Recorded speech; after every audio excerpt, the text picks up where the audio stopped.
안녕하세요. 서학개미 2020입니다.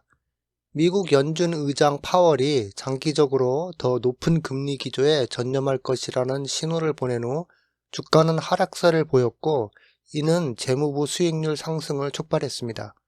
10년물 기준 국채 수익률은 목요일 늦게 5%로 잠시 상승했는데, 이는 2007년 7월 이후 볼 수 없었던 수준입니다. 이에 영향을 받은 주식시장은 계속 하락세를 보였고, 테슬라 주식은 211.99달러로 마감했습니다. 중국 매체 IT홈 및 기타 현지 매체에 따르면 테슬라의 최신 기가 상하이 모델 Y 빌드가 중국 내 고객에게 제공되기 시작했습니다. 이 소식은 테슬라가 업데이트된 모델 Y를 공개한 지 불과 2주 만에 나온 것으로 약간의 외부 및 내부 변경 사항이 포함되어 있습니다. 테슬라는 업그레이드된 모델 Y에 최근 새로 단장한 모델 3 하일랜드에서 볼 수 있는 조명 및 스트립과 유사한 새로운 주변 조명을 추가했습니다. 다른 업데이트로는 제로백에서 단지 5.9초의 약간 빠른 가속 시간과 많은 사람들이 기다려온 검은색 제미니 휠이 포함됩니다.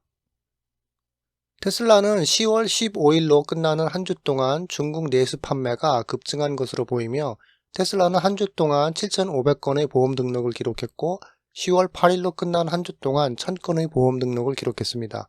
이러한 결과를 감안하면 테슬라는 10월 1일부터 15일까지 중국에서 8,400대의 차량을 인도한 것으로 보입니다.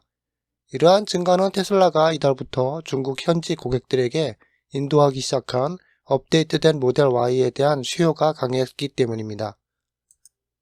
테슬라 모델 Y는 모델 3 및 하일랜드 업데이트와 같은 광범위한 업데이트를 받지는 못했습니다. 중국 승용차 협회 자료에 따르면 테슬라는 지난 9월 중국에서 판매된 43,507대와 해외로 수출된 30,566대 등 모두 74,073대의 중국산 차량을 판매했습니다. 테슬라는 오스틴에서 FSD 제품군의 핸즈프리 드라이브 시연 영상을 공유했습니다. 이 영상은 테슬라 FSD 베타 프로그램의 현재 버전인 소프트웨어 버전 11.4.7의 기능을 보여주기 위한 것입니다. 테슬라는 수년간 신경망을 이용한 데이터를 축적해왔으며, 이 데이터는 계산되어 FSD가 작동하는 방식을 정교화하는 데 도움을 주어 1마일을 주행할 때마다 더욱 정확해집니다. 테슬라는 독특한 플릿 러닝 접근 방식을 통해 차량에서 익명화된 데이터를 수집할 수 있습니다. 이는 신경망이 일반적인 인간 운전자보다 몇십 개 더 많은 운전 시나리오를 학습했다는 것을 의미합니다. 테슬라는 소프트웨어를 계속 다듬으면서 이 영상은 FSD의 잠재적인 능력을 보여주고 있습니다. 일론 머스크는 테슬라의 완전 자율주행 프로그램에 많은 가치를 부여하고 있어 지난해 발표한 인터뷰에서 자율주행이 미래 회사 가치의 열쇠가 될 것이라고 했습니다. 자율주행이 없어도 회사의 차량은 기술, 특징 및 성능에서 이미 경쟁사보다 몇 단계 위에 있습니다. 자율주행과 어떤 식으로든 연결되지 않은 또 다른 사업인 테슬라 에너지는 또한 회사의 가장 큰 수입원 중 하나가 될 가능성이 있습니다. 그럼에도 불구하고 자율성이 테슬라를 새로운 수준으로 끌어올릴 수 있다는 점은 부인할 수 없습니다. 이를 위해 테슬라는 테슬라 차량이 수집한 실제 데이터를 기반으로 자율주행 시스템을 구축하고 있습니다.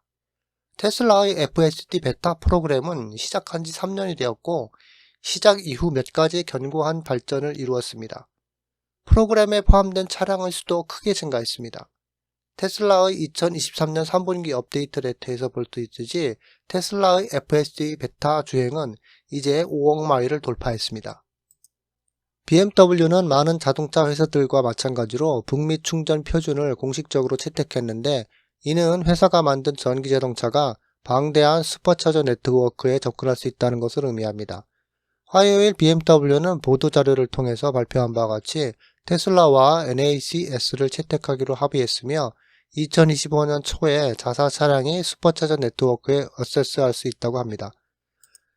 이번 합의로 BMW, 미니, 롤스로이스의 전기차가 2025년까지 테슬라 슈퍼차저 네트워크의 일부 스테이션에 어세스할 수 있으며, 같은 해에 미국과 캐나다용으로 제작된 미래 차량의 충전 하드웨어가 포함됩니다.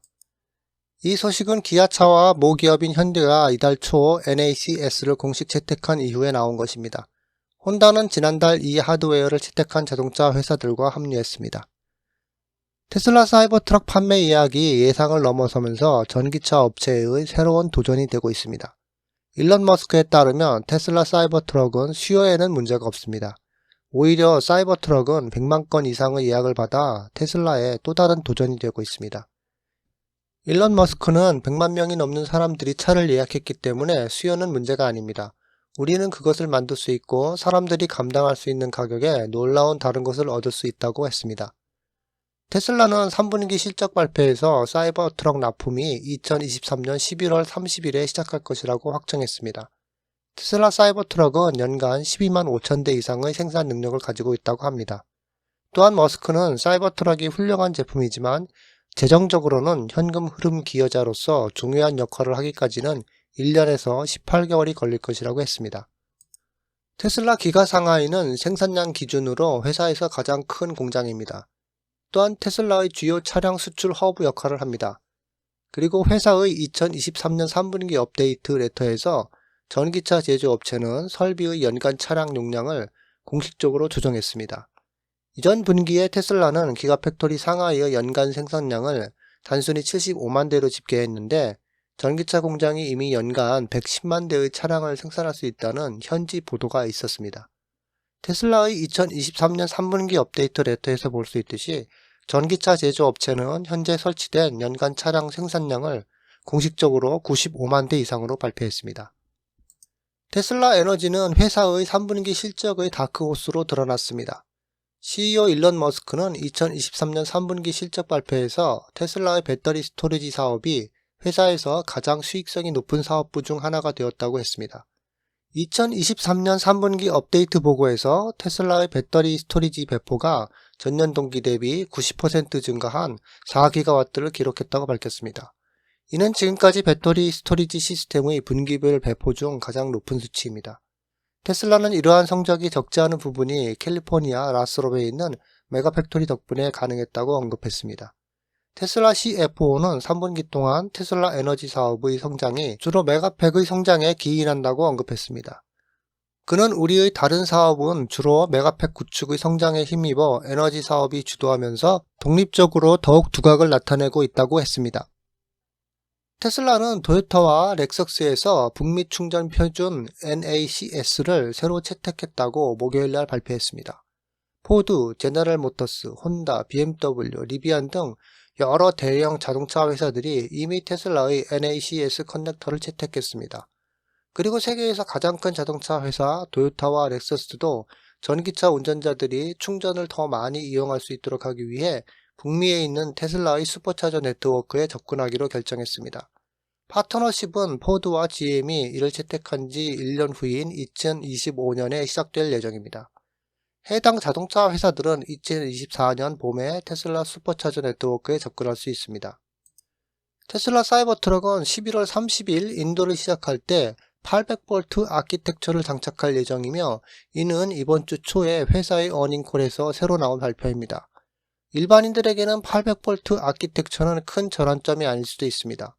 그러나 EV 업계를 주시해온 사람들에게 800V 아키텍처는 전기차 업계의 미래 방식이며 특히 더 많은 전기차가 도로 위에 존재함에 따라 충전 시간은 일부 사람들에게 계속 관심사가 되고 있습니다. 800V 아키텍처의 장점은 충전 시간, 효율성, 마진, 무게 등 회사와 제품의 중요한 모든 것과 재무 상태로 규결됩니다. 800V 아키텍처는 다른 EV 아키텍처 대신 차량의 마진을 개선할 것입니다. 비용 측면에서 보면 800V 아키텍처는 차량 전체에 구리가 많이 들어가지 않아 무게가 줄어듭니다. 경량화를 통해 성능과 범위가 개선됩니다. 800V 아키텍처는 더 낮은 전류로 전기가 배터리에서 바퀴로 이동하도록 허용하기 때문에 더 큰 효율성을 갖습니다. 이것은 궁극적으로 열로 손실되는 전력의 양을 줄이고 더 높은 전압을 제공합니다. 더 낮은 전류 아키텍처는 더 얇은 와이어로 구리 사용량의 감소와 관련된 동일한 양의 전력을 이동시킬 수 있습니다. 또한 충전 속도가 빠른 것이 가장 큰 장점입니다. 한편 테슬라 사이버트럭은 방탄 테스트를 받았다고 일론 머스크가 밝혔습니다. 실리콘밸리의 테슬라 오너 클럽의 한 회원이 공유한 비디오에는 사이버 트럭이 고속도로를 운전하는 모습이 찍혀 있는데 차량 운전석 쪽에 40에서 50개 정도의 총탄 흔적이 있었습니다. 일론 머스크는 사이버 트럭 내에 총알이 침투하지 않았기 때문에 탑승자를 안전하게 유지할 것이라고 밝혔습니다. 이상 테슬라 소식이었습니다. 시청해 주셔서 감사합니다.